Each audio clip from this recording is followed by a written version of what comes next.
Today is the day to stop failing at multitasking and start to burst focus your way to success. Back in 2008, I was overwhelmed trying to get everything done all at once. And I'd been taught that multitasking was the way for success. Luckily, I picked up Dave Crenshaw's book and realized that multitasking is a myth. And even more important, he introduced me to the idea of switch tasking, which is when we go back and forth between different activities. And maybe even more importantly is what he called micro switching costs. And that's any time you switch from one activity or thought process from one to another, there's a cost. And one study that he references in the book talks about 28% of a workday being lost due to interruptions and inefficiencies. Okay, that's more than 2 hours. And I don't know about you, but I don't have 2 hours a day to squander. So I started working on ways I could stick to doing one thing at a time. And you can see that it took me a long time to figure out how to do that for myself. Between 2008 and 2011, I had to figure out a workable solution for my sales leadership day, my sales day, on how to do just that. Now, my goal was to take control instead of reacting. Take control of my time, take control of my interactions with people that I worked with, whether they were internal to the organization or external, and also the mental capacity that I needed to do things really well. And one of the huge keys for me was understanding that expedient, getting it off my desk as quickly as possible, was not the same as responsive. Being responsive is to quickly react appropriately. That means we have to understand what's expected. Otherwise, how can it be appropriate? I started on my journey by asking every single person that requested something a couple of questions. What exactly are you looking for to have this be quote unquote done? When do you want it to be done? And then what happens? And those 3 questions helped me make sure that I could be responsive to people's requests. And the most surprising thing, at least to me, was that most of the time, whether it was a coworker, stakeholder, prospect, customer, everyone gave me more time than I would have given myself. Now, the second I realized that that was true, and I could 100% control my day by doing one thing at a time, single tasking is the exact opposite of multitasking, right? And that's how burst focus was born. The definition of burst focus is to take one thing from your to-do list or your priority list, put it in front of you, and exclusively work on it. Now, I'd love to tell you that 1 or 1.5 hours of exclusive focus is great, and it is. I will tell you that. But more importantly, if you have a task that might take you 10 minutes, let's go back to that 28% waste of time study. 28% added to 10 minutes is 22.8 minutes. Taking a 10-minute activity and switching it and all of a sudden having it take more than twice that amount is crazy. Which is why I truly believe that to break through the feeling of overwhelm that many of us have is to stop trying to multitask and start focusing on one thing at a time. Here's the key. Number 1, determine how long you need to complete a task. A lot of times we under or overestimate how much time something's going to take because we've been trying to multitask.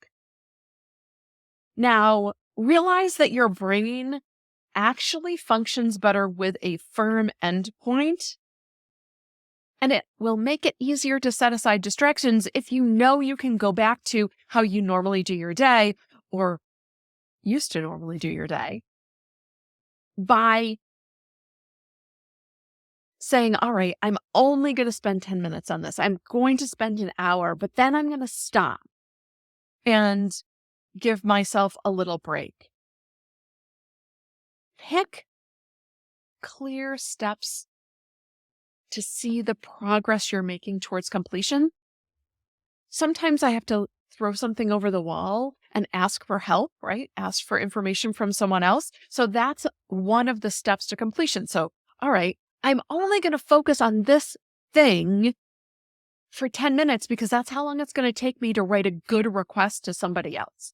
Boom, done, thrown over. I can go back and onto something else.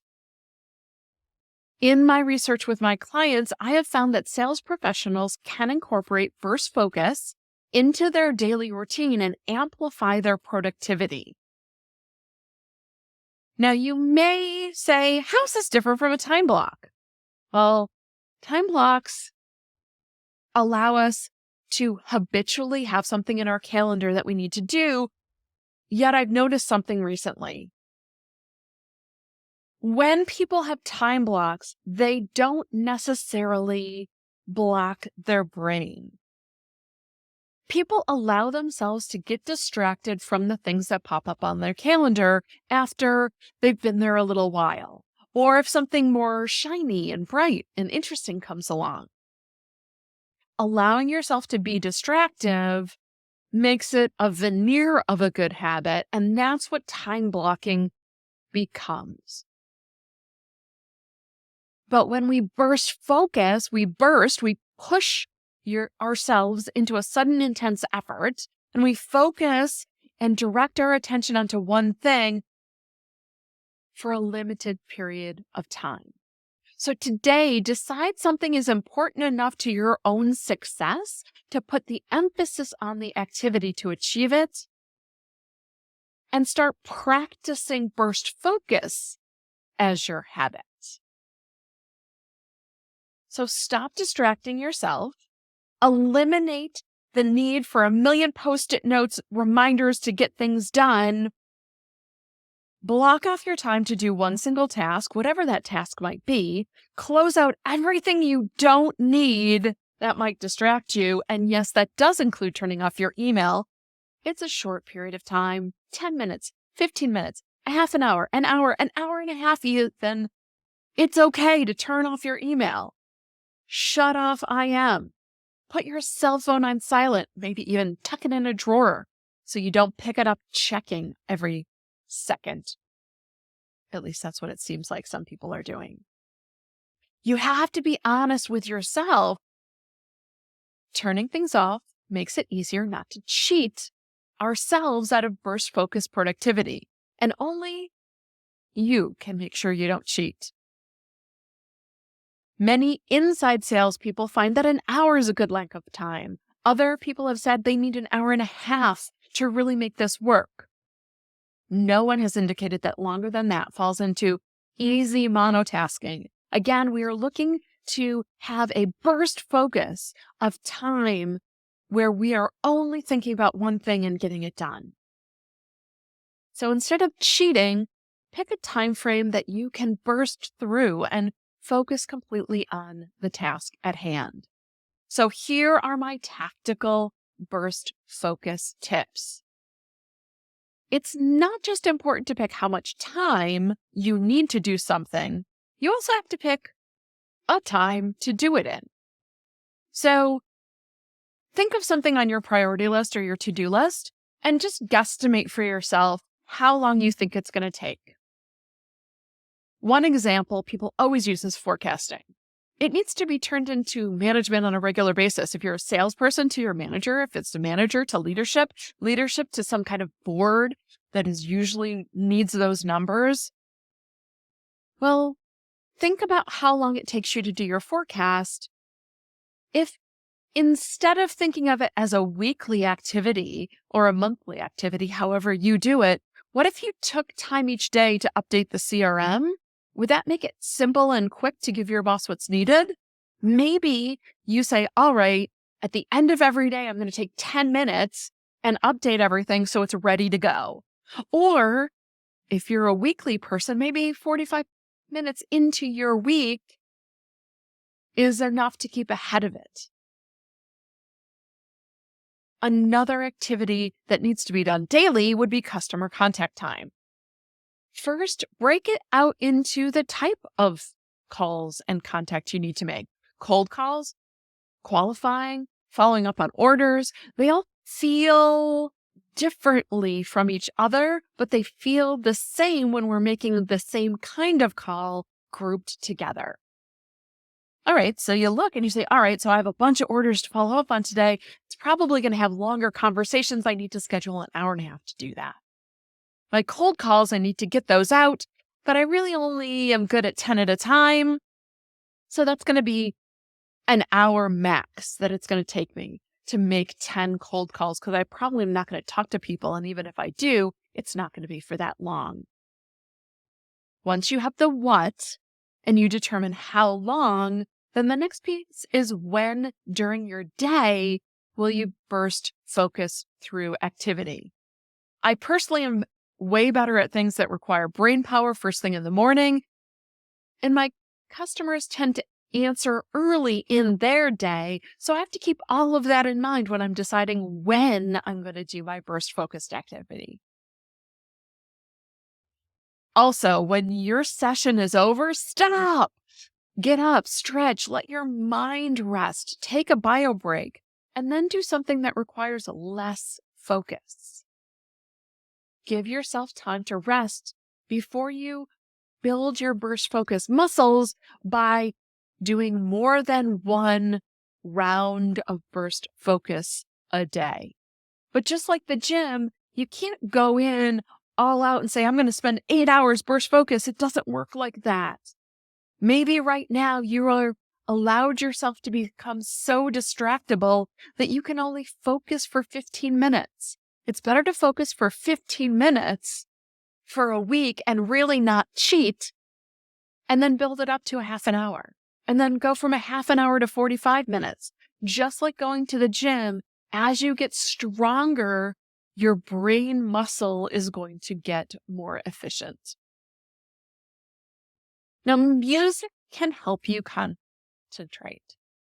Focus at Will and Brain FM are two services because your favorite music may not be the best music to concentrate to because you are singing along. At least you are if you're like me.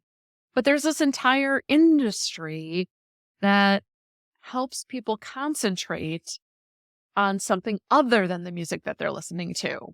There are special compositions and they put you in the mood to concentrate on one task and stay focused for a set period of time. Inc. magazine even wrote an article about it. You can see the name of it right there. You can Google that yourself. When we listen to music, our brain craves that pattern and expectation being filled. So actually having music in the background attract the brain to pay attention to what you want to work on. Another way that you tactically can hold yourself accountable is to have a partner in this game. Instead of trying to do it alone, I want you to think about somebody else in your organization or in your life that you could use as an accountability partner to get things done and to focus on one single task at a time. The key is to realize that multitasking really is a myth. Dave Crenshaw was right.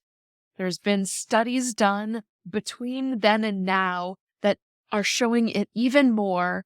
And again, it isn't working for you, me, or anyone. So we need to change how we are working and really make sure that we are burst focusing our way to success.